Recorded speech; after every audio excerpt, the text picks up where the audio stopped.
Hey guys, and welcome to another episode of Getting Back Up with me, Anthony Ogogo. In this podcast, I talk to inspiring people with wonderful stories, inspiring stories, people that have done great things in both their life and or career, but only after suffering or amidst suffering massive setback and adversity.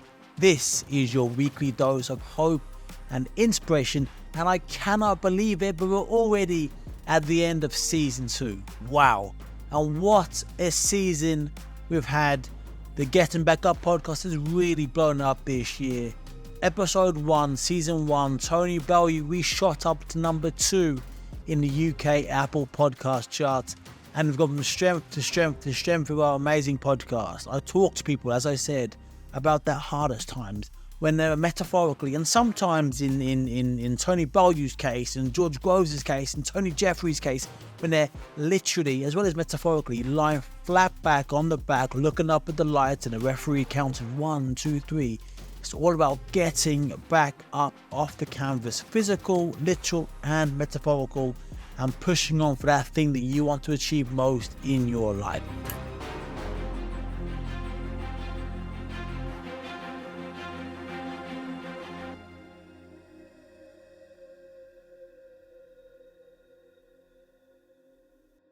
Season 2, as I said, we've blown up. We've had clips on YouTube that have gone viral, been watched by millions and millions. I think we're over 4 million, over 4.5 million views now on YouTube. As I said, it's really getting out there, and I really thank all your support for listening to this podcast. I want to remind you now, please, if you haven't done already, please subscribe to the podcast on Apple, on Spotify, on YouTube. Wherever you get your podcast from, we're here. The Getting Back Up podcast is here, and it really goes a long way. It really helps us out. Myself, Lawrence, the team, we work really hard on this podcast. Every single week we churn a new episode out. That means liaising with guests, talking to guests, setting times, resetting times. Things happen, life gets in the way. We all work on the edit together. And it's hard. I'm not gonna lie. I've said it before. This podcast game is hard, and right now we do it because we like getting those texts and those messages from people saying, "Wow, that story. Wow, I feel great. Wow, that story really put things into perspective for me." And I want this to continue. So please, as I said, subscribe, share the podcast, leave a review. It all goes a long way to helping us here at Getting Back Up. With that being said, this is the end of season 2, and this is a recap. This is a roundup of this magnificent series where, as I've said, we've really blown up and we've hit heights that I never thought we'd hit. I never thought we'd have clips going viral so early. I never thought videos would be getting watched by millions of people, would be up in the top 1, top 2, top 3 of the UK charts weekly. So I'm really am humbled and blown away by these. So thank you so much. I want to thank some guests, the guests of season 2. We started with Martin Perry.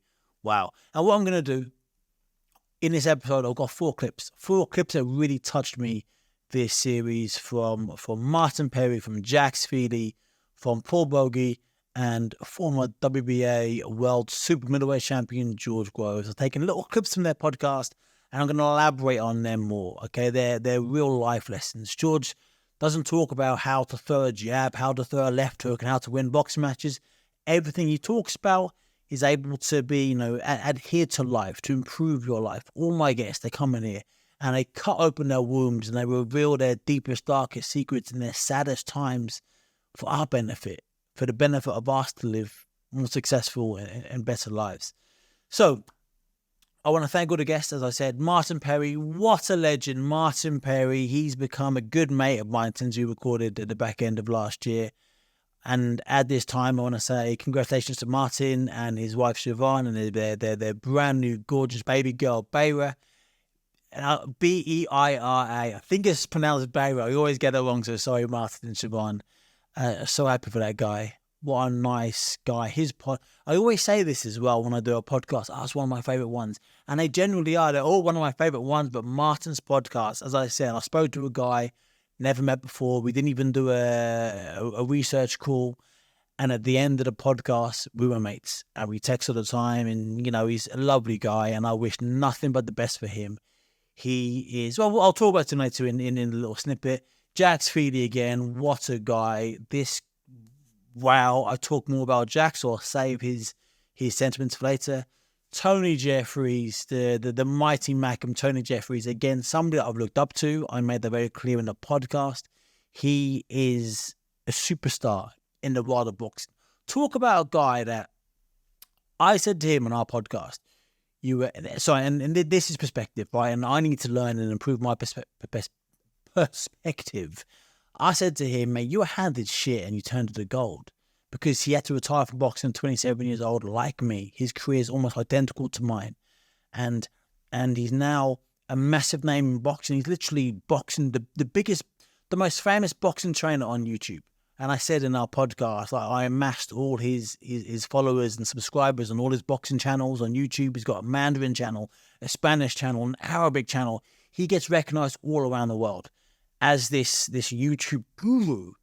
And he's way more famous and probably making he's way more famous and he's making way more money now as a YouTube teacher on a boxing teacher on YouTube than he ever did as a professional boxer, which is crazy. He didn't start YouTube until he was 35 years old. He's now 30, almost 39, and he's smashing it. Tony Jeffries, may I want to say thank you so much for teaching me, right? And I said, he was handed shit, turned it to gold. He said, no. I was handed gold in the form of an Olympic medal and his perspective. And he helped me change my perspective. And that's the thing about life. When you change the things you look at, the things you look at change. And it sounds so simple, and it is so simple. And I'm actually embarrassed, but really embarrassed for looking at things a certain way the last 10, 11 years, 12 years since the London 2012 Olympics. I thought, I was tired from boxing. I've been handed shit. It's not fair. This person's doing that and that person's doing that. And I let that bitterness eat me up. Rather than looking at my life and seeing the great things and being grateful for what I had, rather than being pissed off for what I think I deserved or what I think I should have had. And Jaffa, mate, you really taught me. You really, you reinforced that in me. So thank you so much, mate. David Price, big thanks, Big Dave, Big Pricey. He was a great one. Actually, my agent, funnily enough, texted me this morning, right? My agent, I'm going to read it to you right now. Dean Baker, I haven't spoken to him for a while. Dean Baker texted me this morning saying, just listen to David Price one. He has a great perspective on his career and life these days. Almost therapeutic to listen to. And like, that come from nowhere, right? Like, Dean texted me this morning out of the blue, and he really is a therapeutic, listen. It's a calming listen. It's a nice listen. David Price didn't become heavyweight champion in the world. He paid off his mortgage, earned lots of money, got to perform in the biggest Wembley Stadium, the biggest arena stadiums in the world. He's got a beautiful wife, healthy kids. He got his own business, and he's maybe just 40. Like, what 40-year-old man doesn't want to have a nice car, a house, a beautiful wife, beautiful kids, and have his own business with the mortgage paid off? Now, any way you sliced it up, that is success. And Pricey, man, just thank you so much for coming and sharing your stuff. Scott Oakley, wow, now this is the one that really popped. This podcast really popped. There's an emotional one. I got goosebumps so much. Scott spoke so openly, so honestly. He revealed things to me that I didn't feel qualified listening to or hearing, sorry, and I felt I had to say something back, but that was so healing for him. And he's just a strong, amazing man. And I'm so glad that those that listen to that podcast, if you haven't yet, go back and listen to this podcast, and all of them actually. Like, if you haven't listened to it, I mean, why haven't you listened to it? And I'm so glad for those that have, they got some of the inspiration that I get from this guy on a weekly basis when I see him at acting class. So Scott, you're a legend. Paul Bogey. I'll talk about Paul in a minute. So I'll leave Paul. George Groves, St. George Groves. Also, I'll go deeper into a George quote.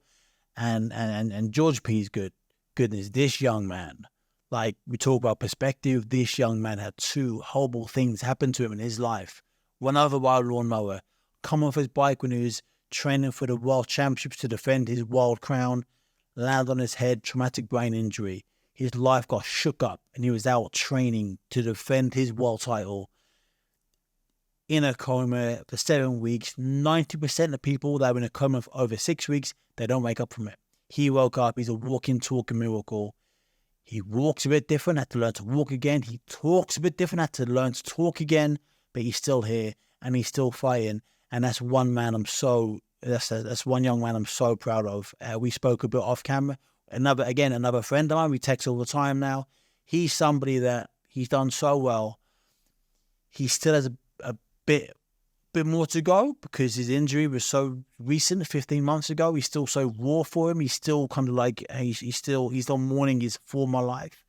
I just hope that George, I said this to you on air, I said it to you off air, and I'm going to say it again.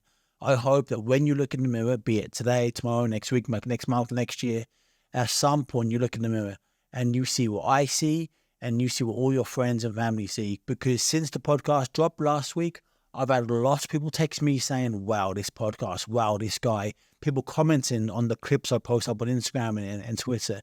They're in awe of you, mate, as am I. So you keep going and you keep pushing me. And anything you want to do in your life, you're gonna do flying colours. So thank you so much. With that being said, we're now going to get into the first clip. It's going to be a clip from Martin Perry. And listen to this. I'm gonna talk about it in a moment.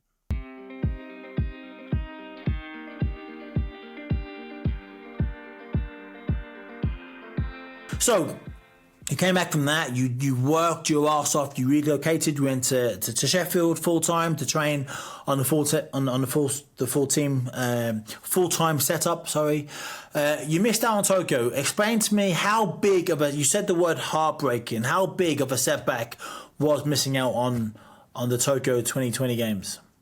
That was really tough to take.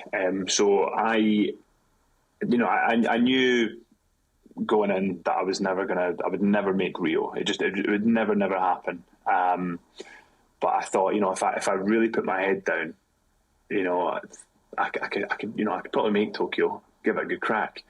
And the year previous, I had missed out on 2 years previous, I had missed out on the World Championships by one spot. And that was because I was in a qualification spot. There's only a few ranking points in it. And I said, no, there was one tournament left in the calendar year. And I said, I need to go. I need to go to the US Open. One, to defend my title, because I'd won the US Open previously. And then second, I was like, I need to make sure that I'm in this spot for the World Championships. I'm in the last spot at the moment. Like, obviously, we don't know who's going to go to the US Open. So if someone leapfrogs me and I know that I'm sitting at home and I could have stopped them doing that, like, I'd never forgive myself. I need to go. Coaches were like, nah, you're in. Just sit back, relax, you'll be fine. I was like, nah, I need to go. And I went and I got knocked out in the group. Just played awful. I built it up so much in my head, played absolutely awful. And that dropped me down one place, didn't qualify for the World Championships. Fast forward 2 years later, similar position for Tokyo. I was on the cusp of qualification. I wasn't in a spot like I had been for the World Championships, but I was on the cusp. And again, I built it up so much in my head that I had to qualify for the Paralympics that I was losing to people way, way below me on the ranking list, and then beating someone in like the top 6 in the world, and then losing to someone like way below me, and then beating someone in the top 10 next time. And it's like there was no consistency because I was just building it up so much in my head. So I got to the there was a world qualification tournament. So basically, I knew I hadn't qualified outright, but there was going to be a qualification tournament where like winner takes all, and you know whoever wins this tournament gets a spot at Tokyo. And I was like, brilliant. I'll put my head down. I'll work really hard. I'll win that. So I trained. COVID had went on and all that. As we know, obviously the games were postponed. So I trained really hard over COVID and everything. And I was just like, I had it in my head. I was like, I'm winning this tournament. Get through the first couple of rounds relatively unscathed. Get to the quarterfinal. Come up against the Japanese guy who hadn't beat me in like 5 years. Went 2-0 up. and then he comes back and wins it on an edge ball. So basically, the ball hits the edge of the table, and it's nigh on impossible to try and recover that ball. And I remember just bawling my eyes out on the court. Like, as I said, he'd never beaten me in 5 years. Of course, I could have lost out in the semi-final. I could have gone on to the final. I could have lost there, but I didn't. I didn't get past the quarter-final, and I just bawled my eyes out on the court. I was absolutely distraught, because I was going to the Paralympics. I'd already decided that in my head. I was so certain on it that I was going to go to Tokyo, and then just that was so tough. It hit me so hard, and after a little bit of time, I kind of trudged my way back to the hotel room, and I FaceTimed Siobhan, and obviously I'm crying, and I just apologised. I'm sorry, and she was like, "What are you sorry for?" I was like, "I'm sorry I didn't win it. I'm sorry I didn't qualify. I'm sorry I'm not going to the Paralympic Games. I'm just sorry I'm not good enough." And she was like, "Don't ever let me hear you say that again." She's like, "You worked as hard as you could have." She goes, "You're going to lose. Everyone's going to lose. You can't go undefeated in life." She was like, "Don't ever apologise to me for anything table tennis related, because I know how hard you work. I know how hard you train." And she was like, "Sometimes, Martin, you're just going to have to lose." The Paisley powerhouse, being open, being honest, wearing his heart on his sleeve. I love that. I love that about Martin. That's what he does. He's so honest. He's brutally honest. And as I said earlier, the podcast we did together was really inspiring for me. He he was funny. He's very comedic in the way he talks and how honest he is. He said he'd rather, if somebody said to him, "Would you want to wake up?" This is one of my favorite quotes from the podcast. They say, "Would you want to wake up with hands?" He said, "Fuck no." He said, "No way." He's like, "No, I'd be terrified." He said to me, I was like, "Well, who wouldn't want hands? If you've never had hands, surely you want to have a hand to scratch your head or pick your nose or whatever." And he goes, "No." He said, would you want to have 4 hands? Imagine waking up with 2 extra hands. It would be terrifying, waking up with 4 hands. That's the same thing with him having 2 hands. And he's such a nice guy, such a great dude. And I love how humble and how honest he is. And I love about failing, because we all fail in life. We all fail. That's the thing. When we have goals, and the bigger goals we have, Olympics, Paralympics, world titles, this, that, becoming a professional footballer. Whenever we have goals in life, the bigger the goals, I often say, the bigger the goals, the more life happens to us. And what life is, when I say life, is the ups, the downs, the twists, the turns, the moments of fear and being courageous to do it anyway. The doubt, all that stuff, which makes life fun. Because, if you don't have goals and ambition and dreams that you're striving for, what's the point? I'd much rather live a life in a 40-year life, ups and downs and twists and turns, and have a lot of life, live to 70 and live the same life over and over again every single day. That's not living to me. And listen, we all go through disappointments and setbacks. And Martin cried. He cried on court as soon as he lost, and he came back. And he told Siobhan, his wife, that he apologized. And I love what she said, and I've written it down. She said, "Don't you ever let me hear you say that again. You can't go undefeated in life." And she's right. And Martin, Siobhan is so right. As we discussed at the time, and to reiterate now, you cannot go through life undefeated. All the greats got beat. Muhammad Ali got beat. Mike Tyson got beat. Usain Bolt's been beat. Everyone's been beat. And the Michael Jordan quote, "I've missed more than 9,000 shots in my career. I've lost over 300 games. 26 times I've been trusted to take the game within shot, and I've missed. I've failed over and over and over again in my life, and that's why I succeed. That's why I succeed." He only succeeds because of the failures. Martin failed to qualify for Tokyo, heartbroken. He grew. He picked himself up. He's worked his arse off tirelessly the last few years. And Paris 2024, this is a year. Mate, I believe in you so much that this is the year you're going to get there. And I really think you're going to medal. And you promised me you're going to come back on the podcast once you've medaled. So you better don't get too big time for me, mate. Don't get too big time for me. And I saw something. I was thinking about failure, and I did a little bit of Googling. And Thomas Edison, there's a great quote. Thomas Edison, he failed 10,000 times, or as he put it, he found 10,000 ways that wouldn't work before he invented the light bulb. I mean, I love that. And again, that's perspective. He didn't fail 10,000 times. Of course he did. But in his perspective, he found 10,000 ways why it wasn't going to work. The next one, it was going to work. And it did. He invented the light bulb, which we still use today. So it's all about moving forward. And really, we only fail when we stop, when we quit. And I think there's loads of life lessons in that.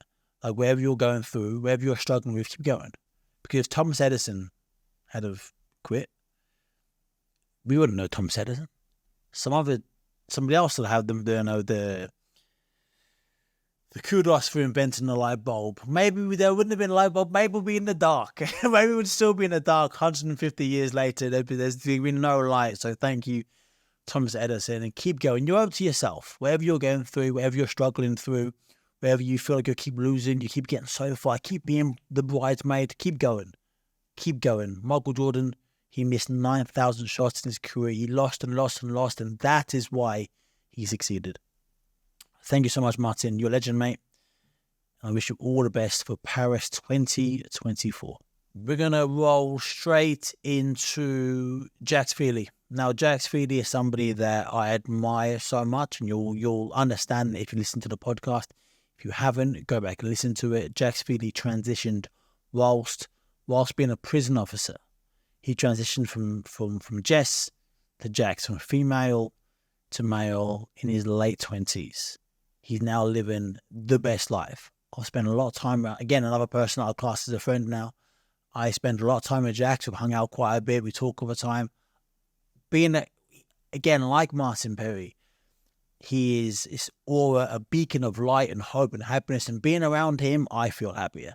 He's one of those, he's the opposite to a mood hoover. He's an energy giver. He emits energy and happiness. And it's just nice being around somebody so happy. And there's that quote, isn't it? Like, you only know happiness when you've been sad. Like, you only know how good it feels to be high when you've been low. And I didn't know him as Jess. I didn't know him as a female. But I can imagine how sad he was because he's so happy now. I can see it. I can feel it. And so with that, we're now going to listen to this quick clip from Jax. Then we're going to talk about it. So enjoy this one.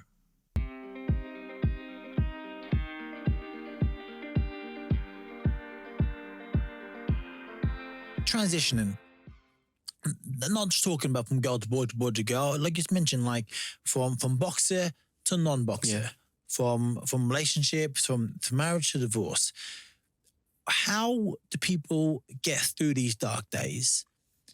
And what advice can you give anybody about anything from the wealth of life that you've lived? The thing is, right, I spent 28 years looking for something and I found it in myself. Like, if you do not look in the mirror, you're not going to get anywhere. And for me, you are the revolution that you're waiting for. People are waiting for something to fix it. People are waiting for life to fix itself, and it's not going to. So unless you can allow yourself to feel your feelings and actually feel them, not suppress them with drink or drugs or distraction, you have to feel the hard things. It's scary though. And it's terrifying. I'm not saying it like, I am in no way, shape or form saying that this is easy, because it is terrifying and I still do it every single day. But what I've learned is that the growth you get from doing the hard things and the scary things is unbelievable. Like, happiness is truly on the other side of fear. And if you can lean into what you're afraid of and lean into vulnerability and really understand yourself, no one in this world can touch you. Nothing can touch you, because you know you. It's all about change, all about transitioning. As I said, the question, I mean, we all go through change. I changed from being, a kid at school to boxing, to boxer, to wrestler, to whatever the hell I'm going to be doing in the future. We all go through change. Sometimes we want to go through the change, i.e. Jax. Sometimes we don't want to go through the change, i.e. I wasn't ready to give up boxing. I was forced to retire. I'm blind in my left eye. I had no choice. I could not box again. I was thrust into the unknown. And now what do? I've been a boxer for my entire life, for 18 years. That's why I felt at home. It's the only real place I felt at home. In terms of logistically, I felt at home in a boxing ring. The boxing ring could be in London, in Sheffield, in Oakland, California, in Norwich. But I was at home and I lost that. And I was forced to change. And I loved how Jack said, you are the revolution, because we all go through change. And he was looking for something and he couldn't find it. And all along it was inside. It was within him. Like, life isn't going to fix himself, he says. You have to fix yourself and all the situation you're in. If you don't like it, you have to be brave enough to do something about it, to change it, to leave it, or to improve it. He said, feel your feelings. Don't suppress them. And the analogy I love of this one, when you distract yourself, or when you suppress something, is the basketball under the water. You can hold a basketball underneath the water if you're going around doing whatever, talking with. Eventually your arm's going to get tired, you're going to lose concentration, and you're going to slip up the basketball. It's going to shoot up and smash you in the face. That's going to be a knockout blow. And it always happens when you least expect it. So suppressing things, I really think, is one of the most unhealthy things you can do. And I know from my own experiences, when I've suppressed things, I think, I'm fine, I'll crack on. No. You have to be the revolution. You can do that by you seeking help, as I've done countless times in my life, asking for help. But it all starts in you, Don't distract yourself with drugs, he said, or drink, or this or that, other pleasures. It all starts within you. Feel your feelings. He said the growth you get from doing the hard things and the scary things is unbelievable. Happiness is truly on the other side of fear. And if you can lean into it, you become untouchable.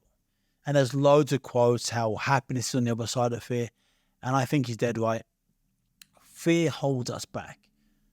Fear stops us from being truly authentic to who we want to be. Maybe we're scared of what people might think. Fear of failing, maybe. But fear, F-E-A-R, false evidence appearing real. Fear it's false, it's not real. We think it's real, but it's not. I think you got to let go of that fear to truly be happy. And Jax is the perfect person. Don't be me just going around saying quotes and saying this. Jax, man, he was scared. He was said to his parents, you can either have a dead daughter or a living son, because that's how extreme his situation got. And he's one of the lucky ones. His parents have been supportive, his family and his friends have been supportive. A lot of people go through the transition, what Jax went through, and they're cast out by their family, which I think is crazy. But he was brave enough, he was courageous enough to be scared and do it anyway. And I can't remember the exact quote he said on the podcast, and this is really one worth listening to. And I've got a part 2 coming out of Jax next season, where we talk more about the literal side of things from transitioning. Part 1 was very much Jax and his story, his incredibly inspiring story, prison officer to the Royal Air Force, to transitioning. Part 2, I dig deep. I ask those questions there, might kind of make your toes curl a little bit. But the questions that we all want to know, I ask him, and he's very honest with his answers. That's going to be a real good episode coming up in season 3. But in the first part, he mentioned something like, when you're most scared, that's when you jump. He said it really articulately, and he explained what courage is. So I really recommend you to go back and listen to that, because I'm now going to butcher it. But it's like, when you feel the most fear, that is when you do the thing you're most scared of. That's when you get the most reward.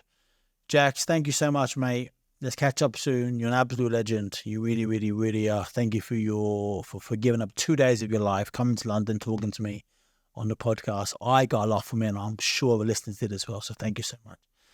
Now, next clip, we've got 2 more clips. We've got Paul Bogey and we've got George Groves. The next clip is from Paul Bogey. Paul Bogey, heroin addict.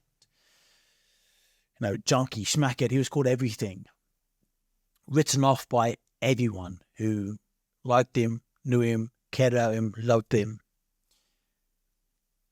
What a turnaround. And I want you to just listen to this short clip, and then we'll talk about it in a moment. So here's Paul Bogey.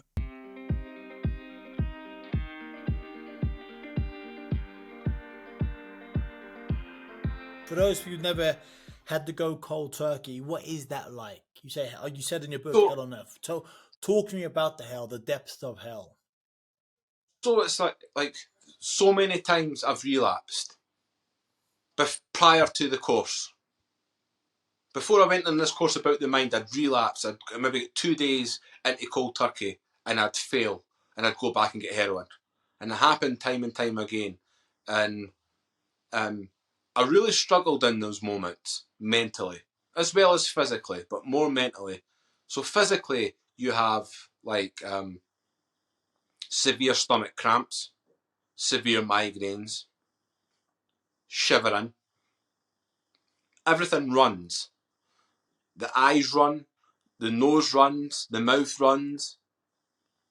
Everything just screams. Everything just shuts down because you're depriving your body from the medicine, and your body needs the medicine now to function.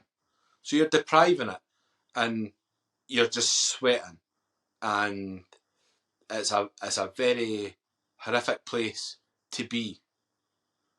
And at times, it's easy just to give me the medicine. I can't cope even a day, 2 days, a few days, a week, and it is horrible. And I would never wish it on my worst enemy. It's just a horrible, horrible place to be. And there's a reason why so many people do not achieve to even get into recovery, because that's how bad it is. To put it into words is impossible, mate. It is physically and mentally. But what happened was, on the final time, 19 and a half years ago, having been through those episodes of cold turkey, when I looked in the mirror and said, don't ask for heroin ever again, and I knew I'm never going to touch that drug again, I couldn't tell anyone, because I told my family a dozen times before. Nobody was going to believe me. When I sat cold turkeying for that week, the cramps, the shivers, the restlessness, the sweating, everything just, my body shutting down, I would just sit and rock. I'm going to get a car. I'm going to get a girlfriend. I'm going to buy a house. I'm going to start playing football again. I'm going to do this. I'm going to do that. I'm going to do this. All I need to do is just get this physical withdrawal out the way. And as soon as I'm able enough physically to get myself out there and get better, and I'm going to start doing things. I'm going to look after myself. I'm going to save myself. I'm going to, and through that whole, on the final time, it was still horrible. Physically, mate, it was still horrible. But mentally, because my mind was so strong, and I realised what I had to do, once I took away the option of ever taking heroin again, ever, it became easier. It became something that I knew I was going to see through. And as the weeks turned into months, and months turned into years, and I get into recovery, and I did get a job, and I did get a car back, and I did do all these things. I got a flat, and I'd done all these things, and I started all these dreams that I'd had on the couch going cold turkey. I had all these dreams, and I started putting them into fruition, and they started coming true. And then I thought, what other things do you want to do with your life, Paul? What mad things can you do to prove to the world that you've changed? Let's become a soldier, you dafty. Aye, go and be a soldier. And I was like, who says I can't? Who says I can't be a soldier? Everybody. Everybody laughed. Ha ha ha. Paul Bogey, junkie, smackhead, the guy from Edinburgh, aye, going to be a soldier. He's 30 years old nearly. He's going to be a soldier. But what I'd learnt about in this course was about turning negatives into positives. So the more I heard people talking about me and people laughing in my face about being a soldier, some of them family, all my family laughed, parents included. I'm going to be a soldier. Aye, good one. I used that negative energy that they were feeding me and society was feeding me. I used it And I thought, I'm going to prove these people wrong, and it made me feel nice. And I was starting to get off on the feeling that it proving them wrong. Like, I've changed. Like, I'm not the same Paul Bogey that was down and out that you know. I've changed, and I'm going to prove it. Hell on earth, he says. Hell on earth. Going cold turkey is hell on earth. I couldn't imagine. The stomach cramps, the migraines, the shivering, the eyes and nose and mouth running, sweating, the horrific place to be. And what I love about Paul, right, is I asked him in the podcast, I said, recovery, was it a daily, weekly, monthly thing? Or did you decide in that moment, there, that's it, I'm never going to touch heroin again, after being on it for years and years and years? His life just controlled by this addiction to drugs. He said that moment in the mirror, that's it. That's it. You're never asking for heroin ever again. And he couldn't tell his family. They wouldn't believe him. He'd said it so many times. He had to prove it to himself first. Wow. I mean, he mentioned in that little clip, he said he sat there rocking. And I can visualize it. Rocking, knees up to his chest, arms around his knees, in a really vulnerable state, like a little boy. Like a little boy again. He spoke about getting bullied at school. Picked on, name called, big teeth, ugly, this, that. Made to feel like shit. I can imagine him being a little boy crying in that position. And he rocked to himself saying, you're going to get a girlfriend. You're going to get a car. You're going to get a house. Mantras. Like telling him what he was going to do, saying it until he was believing it over and over and over and over and over again. And then he got past that first week. And then the next week. And then the weeks turned to months to years. And these things started to come true. He got a girlfriend. He's now married. He's amazing stepfather to his daughter, stepdaughter. Holidays, cars, everything he wished for and longed for and dreamt for. And the funny thing, we have dreams in life. We have dreams. I had a dream to win this and win that, world titles, loads of money in the bank. And we have dreams, big dreams and small dreams. But a dream is a dream. And without action, it's just a dream. And I love how Paul sat there and he dreamt about getting a car. Now, you know, for most people in the Western society, like getting a car isn't that big of a thing. Right? Most of us have cars. And I don't mean to be trivial at all here, but like, you know, but him as a late 20s, 32-year-old man, like saying, I want to get a car, that was a dream for him. But he knew he had to get sober to get the car. And he did it. And he got the car. And that's a dream come true. And that's like, that is so powerful. And when you do one dream, you can do another dream and another dream. And all this is a compound effect. And then he almost challenged himself. What more can I do? Can I be a soldier? I'm going to be a soldier.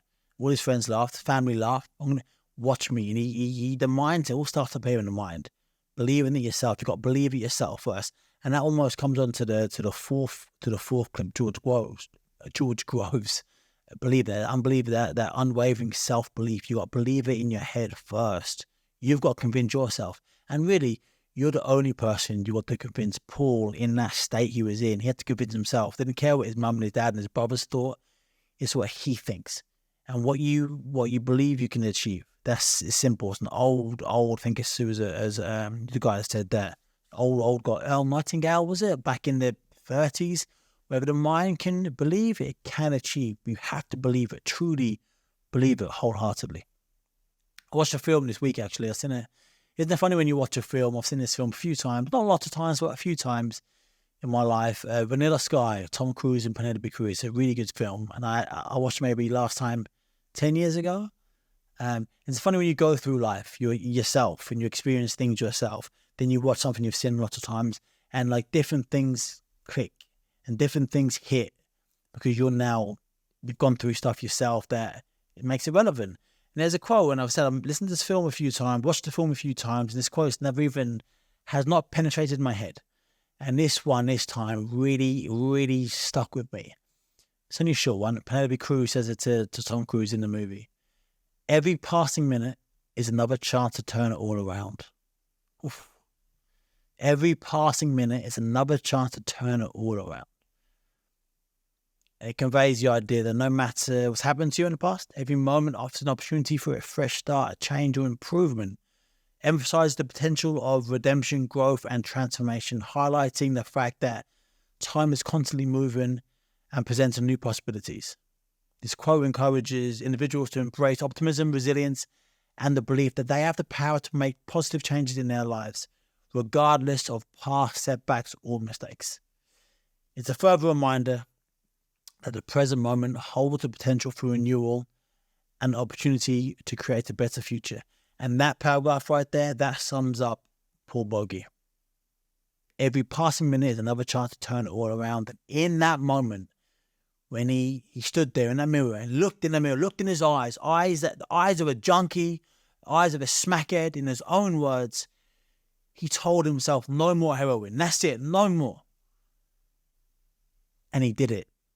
And that's proof. Every passing minute is another chance to turn it all around. And Paul Bogey, I'm so proud of you, sir, for turning it around and now being the person that you really wanted to be.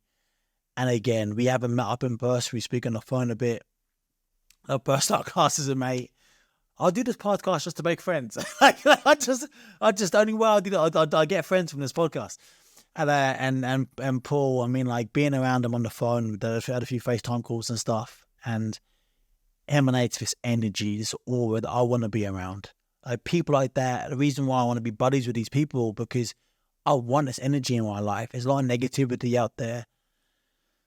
A lot of mood hoovers out there sucking the mood out of everything. These people kind of bring it back into my life. I listen to these podcasts. This is what this podcast is all about. These positive, energetic stories that uplift you, to make you think, I can turn it all around. You haven't got, this doesn't just relate to drugs, heroin, cocaine, alcohol. No, this relates to people, right? Just people. No matter what you're going through, whether your equivalent to heroin addiction is, you can turn it around. Maybe with your partner, maybe you haven't been very good to your partner.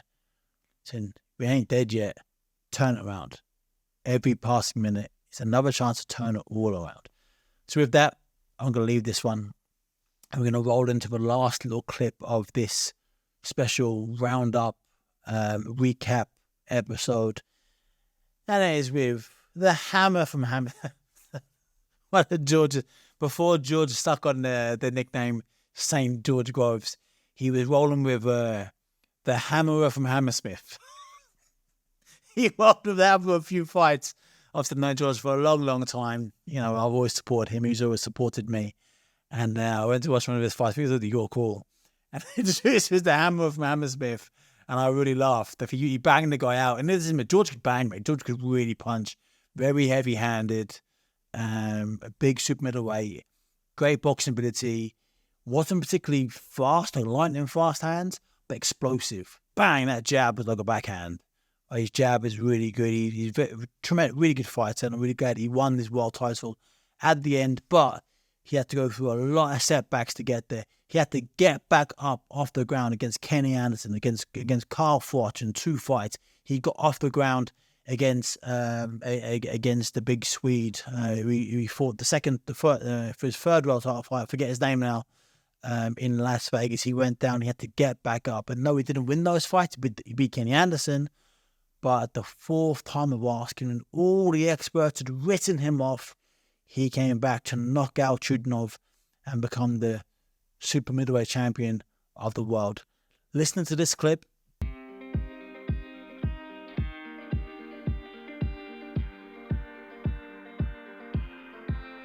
when did you think you were going to be good?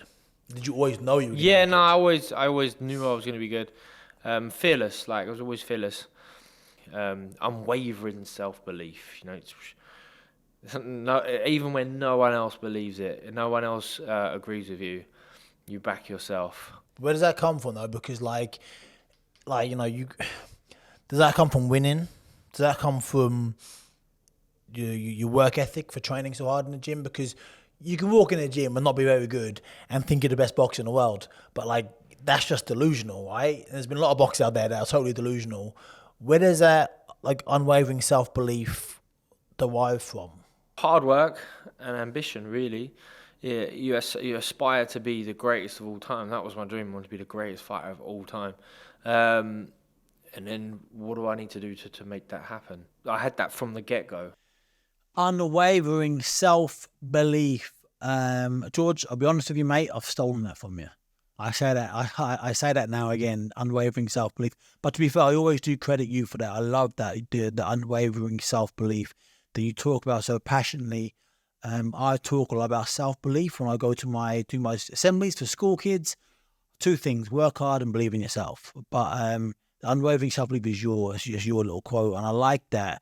And I've been with you. We've probably travelled to 30 countries together, probably. Generally, about maybe 20. Travelled the world. Me and you at one point, me and George Groves at one point, we were the Young England boxing team. It was just me and him. I think Team England lost a lot of funding. They only took me and George for a whole year and a half. Just me and him travelled to Finland, Sweden, this place, that place, Morocco. And we used to share a room together.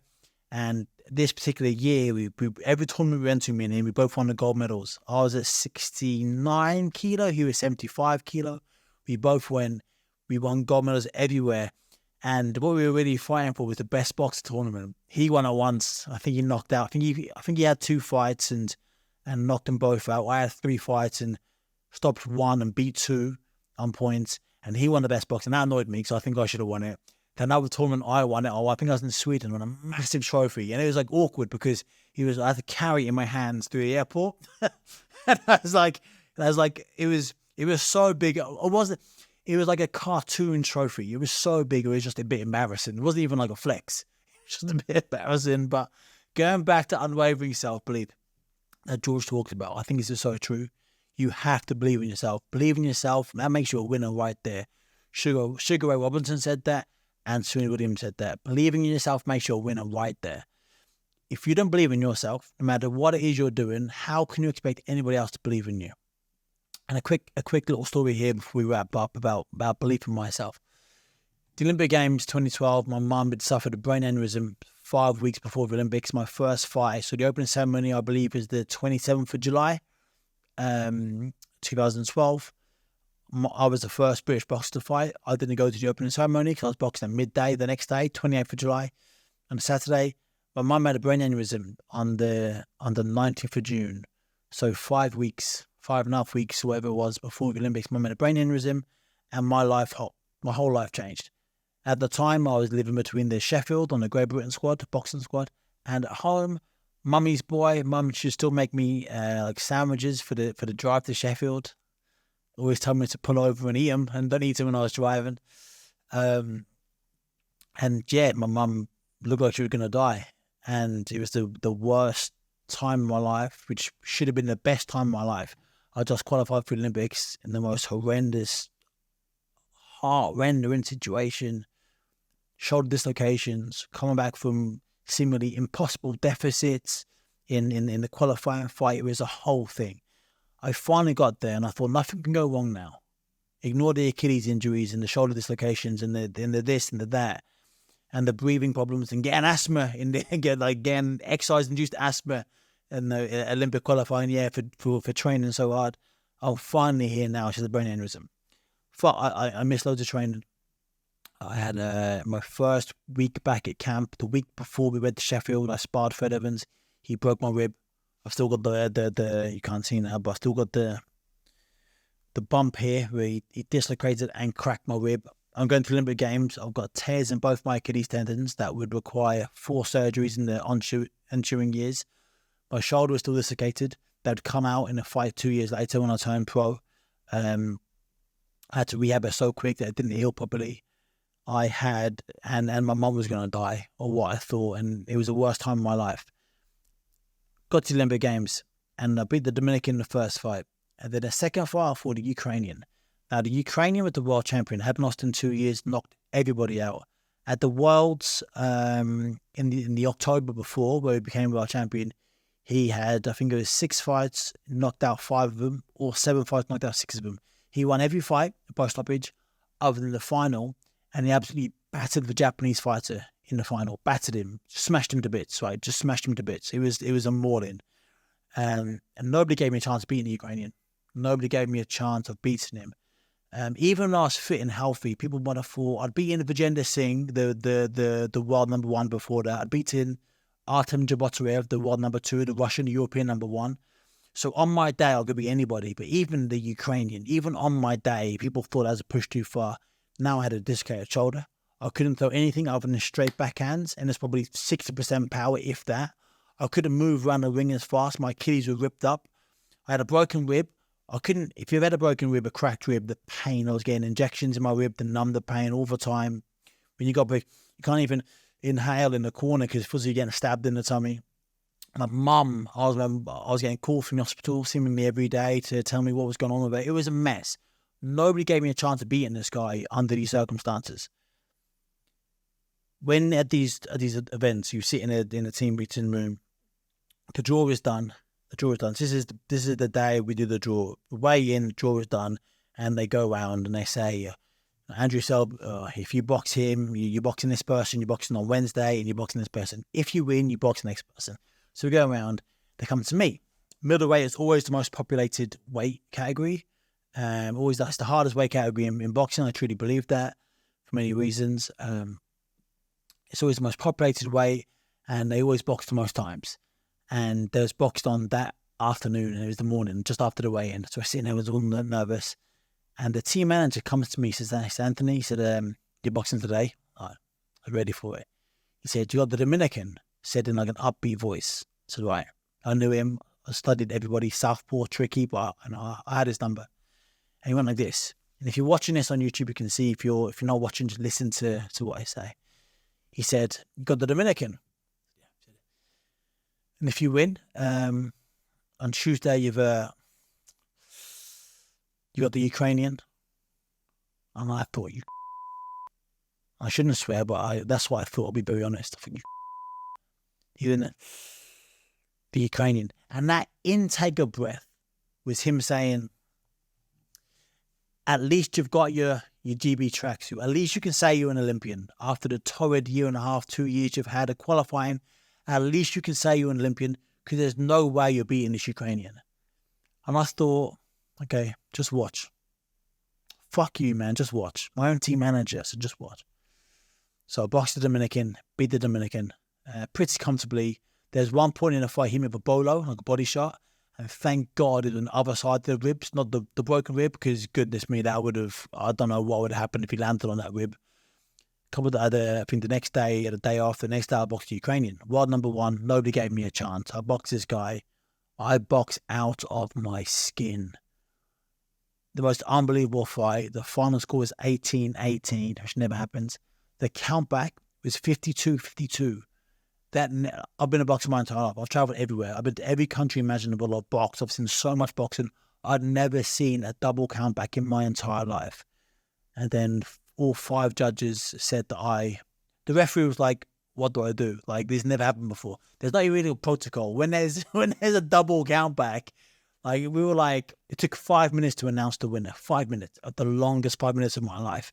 And then the referee went to all 5 judges. Who do you think won? All 5 judges independently said me, and I won the fight. And that is self-belief. And if I did not have self-belief in that moment, there is no chance I would have won that fight. I'd have got beat, would not have won an Olympic medal, and God knows where I am right now. That is the power of self-belief. You need to believe in yourself, whatever you do.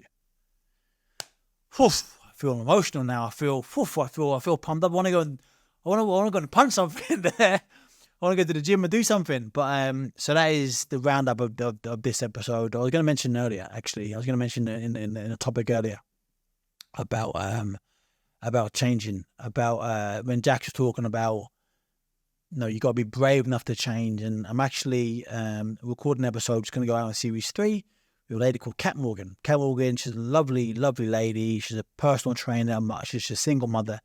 And what I love about Kat, she has nothing really other than her and her daughter. Before her daughter was born, she married a man from South Africa, lived in Cape Town, and he was emotionally, mentally, and physically abusive to her. And she left, and she came back to England on her own, with nowhere to go.